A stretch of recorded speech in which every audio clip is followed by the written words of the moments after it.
Assalamualaikum warahmatullahi wabarakatuh. Selamat pagi anak-anak. Sebelum memulai pelajaran, alangkah baiknya kita berdoa terlebih dahulu. Berdoa di dalam hati, dimulai. Oke, selesai. Semoga doa yang kita panjatkan hari ini diijabah oleh Allah Subhanahu wa ta'ala. Amin, amin ya robbal alamin. Oke, hari ini semuanya dalam keadaan sehat? Alhamdulillah ya, semuanya dalam keadaan sehat wa'alfiyat. Oke, hari ini kita akan membahas materi yang baru, yaitu tentang globalisasi. Sudah mendengar semua kata globalisasi? Oke, pasti semuanya tidak asing dengan kata globalisasi itu. Oke, apa sih yang akan kita pelajari pada bab 4 ini? Kita akan mempelajari pertama pengertian dari globalisasi, ciri-cirinya, dan yang ketiga bentuk-bentuk dari globalisasi itu sendiri. Kita lihat dari pengertiannya ya. Oke, apa sih yang dimaksud dengan globalisasi itu? Nah, globalisasi itu merupakan berasal dari kata globe, yaitu dunia. Secara sederhana, globalisasi itu dapat kita artikan sebagai suatu proses yang mendunia. Jadi, dari asal mula katanya, globalisasi itu bisa diartikan sebagai proses penyebaran unsur-unsur yang baru, baik berupa informasi, pemikiran, gaya hidup, maupun teknologi secara mendunia. Nah, itu adalah pengertian dari globalisasi. Sampai sini sudah mengerti? Oke, kalau sudah mengerti, kita masuk ke materi yang selanjutnya, yaitu ciri-ciri dari globalisasi. Kita lihat sini. Pertama, ciri-ciri dari globalisasi itu adanya hilir mudik kapal-kapal pengangkut barang antar negara yang menunjukkan bahwa adanya keterkaitan antar manusia di seluruh dunia. Contohnya adalah terjadinya kegiatan ekspor dan impor di berbagai macam negara. Ini ciri pertama.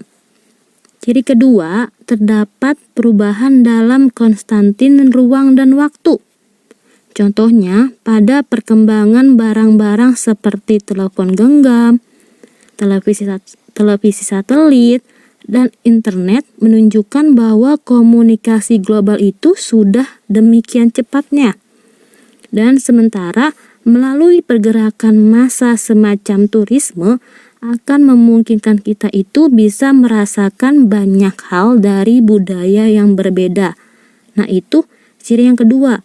Kemudian ciri yang ketiga yaitu pasar dan produksi ekonomi di negara-negara yang berbeda menjadi saling bergantung sebagai akibat dari pertumbuhan perdagangan internasional, peningkatan pengaruh perusahaan multinasional, serta didominasi organisasi semacam WTO atau World Trade Organization.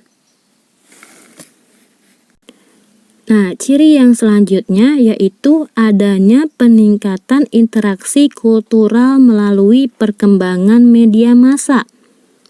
Contohnya, terdapat televisi, film, musik, dan transmisi berita serta olahraga internasional.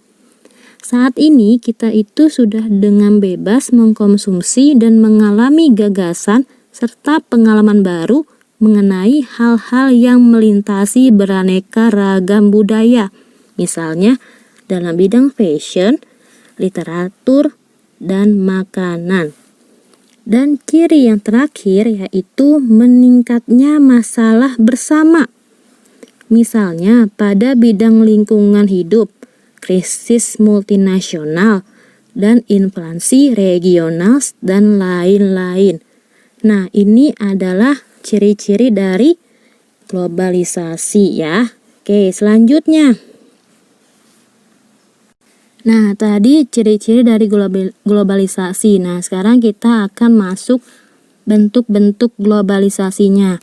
Sesuai dengan ilustrasi di sini, kita bisa lihat ini adalah contoh-contoh dari bentuk-bentuk globalisasi ya yang ada di sebuah negara. Kita lihat selanjutnya. Bentuk-bentuknya itu bisa dilihat dari 8 bentuk.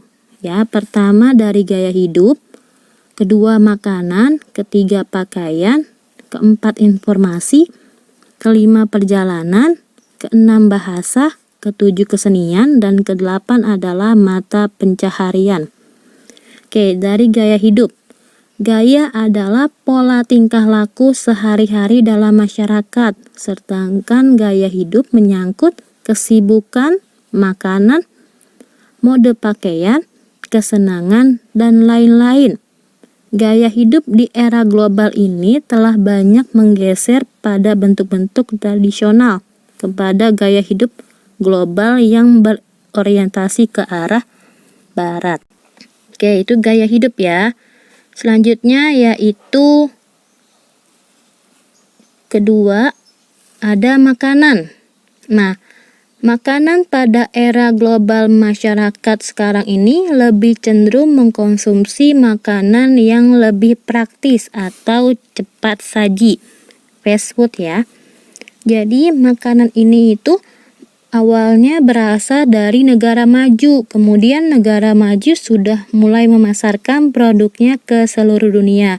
Contohnya, masuknya makanan-makanan dari Amerika, Italia, dan lain-lain itu ke Indonesia. Jadi dia dari negara maju masuk ke negara berkembang seperti Indonesia. Ketiga, bisa dilihat bentuknya dari pakaian. Di era global ini, model pakaian tradisional itu sudah mulai banyak ditinggalkan oleh masyarakat. Pada saat ini, masyarakat itu lebih cenderung pada pakaian yang praktis. Pakaian praktis itu pakaian yang tidak rumit, sederhana namun berkualitas seperti kaos, celana jeans, bahkan pakaian yang kurang sopan menurut adat setempat. Nah, ini dilihat dari pakaian. Yang keempat, dilihat dari informasi. Komunikasi dan informasi berperan penting dalam globalisasi dalam masyarakat. Dalam masyarakat, teknologi komunikasi dan informasi itu sangat didukung. Sarana dan prasarananya yang canggih mampu mempercepat globalisasi. Masyarakat dapat mendengar, meniru kebudayaan asing dengan cepat dan mudah dari berbagai peristiwa belahan dunia, terutama di negara maju, dapat mudah juga diketahui oleh negara lain. Nah, itu dalam bidang informasi. Selanjutnya, dalam bidang perjalanan. Nah, pada era globalisasi sekarang ini, masyarakat lebih mengutamakan perjalanan yang mudah, cepat, praktis, dan aman. Ini berkaitan dengan tingkat kegiatan masyarakat yang semakin sibuk, jarak yang jauh menjadi mudah dijangkau, dan berbagai macam perjalanan dapat menggunakan pesawat terbang. Nah, pada zaman dahulu kalau kita ingin pergi haji itu biasanya kita memakai kapal laut bisa berbulan-bulan. Nah, sekarang karena sudah mengalami globalisasi, kapal laut digantikan menjadi kapal atau pesawat terbang. Oke, yang kelima, bahasa. Nah, bahasa asing itu ikut merambah masyarakat di era global ini.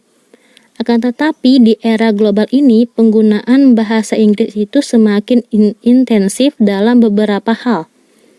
Bahasa Inggris itu semakin mempengaruhi bahasa Indonesia dan perilaku masyarakat khususnya di kota-kota besar. Bahkan terkadang bahasa Indonesia itu dicampur dengan bahasa Inggris. Nah, itu adanya globalisasi dalam bidang bahasa. Selanjutnya, dalam bidang kesenian. Dalam bidang kesenian ini, di era global ini, pengaruh kesenian bangsa barat sangat besar. Banyak stasiun televisi yang menayangkan lagu-lagu barat yang sangat digemari oleh kaum muda. Akibatnya, jenis musik itu dari berbagai arah barat seperti rap, jazz, disco, R&B, dan lain-lain semakin menyebar di Indonesia, menyingkirkan musik-musik asli di Indonesia. Nah, kalau zaman dahulu itu, yang terkenal musiknya itu keroncong atau dangdut. Nah, kalau sekarang sudah mulai ya banyak mengenal K-pop, terus mendengar lagu-lagu Barat, Inggris, Brazil, dan lain-lain. Nah, itu karena sudah mulai globalisasi. Oke, dan yang terakhir yaitu mata pencaharian. Nah, dewasa ini banyak mata pencaharian yang dulunya tidak pernah ada dalam masyarakat Indonesia, yang sekarang menjadi ada. Sebagian besar mata pencaharian yang berkembang di era global ini adalah di bidang jasa. Mata pencarian bidang jasa yang dibutuhkan di era global ini yaitu bodyguard, pramuniaga, pramuwisma, dokter, supir, psikolog, pengacara, dan guru privat. Nah, kalau sekarang itu lebih banyak apa sih dalam bidang informasi ya? Seperti YouTubers, terus apa lagi? Yang bikin-bikin konten, ya macam-macam lah. Sekarang lebih ke YouTubersnya ya, lebih ke orang yang bergerak dalam bidang YouTube. Oke. Itu saja yang dapat Ibu sampaikan untuk hari ini. Ada pertanyaan atau tidak? Kita recap ya. Tadi kita sudah mempelajari tentang pengertiannya, sudah mengetahui ciri-cirinya dan mengetahui bentuk-bentuknya. Oke. Kalau tidak ada pertanyaan, sebelum Ibu akhiri pembelajaran ini, kita lihat di sini. Di sini ada tugas kelompok. Perhatikan gambar di bawah ini. Ya, sekarang kita sudah lagi mengalami namanya pandemi corona. Oke, kalian analisis apa sih, bagaimana sih pengaruhnya pandemi corona ini terhadap globalisasi. Nah, silakan kalian buat kelompok terdiri dari 2 atau 4 orang ya. Kalian pilih sendiri kelompoknya, dan ini didiskusikan dan dibuat tugas. Pertemuan selanjutnya akan kita presentasikan melalui Zoom ya. Oke, jadi kalian buat 2 atau 4 orang ya, lalu kalian analisis, kemudian pertemuan selanjutnya kalian presentasi. Oke, sampai sini sudah jelas? Kalau sudah jelas, Ibu ucapkan terima kasih atas perhatiannya. Semoga pelajaran hari ini, ilmu hari ini bermanfaat untuk kalian dan bisa berguna di kemudian hari. Sekian dari Ibu. Wassalamualaikum warahmatullahi wabarakatuh.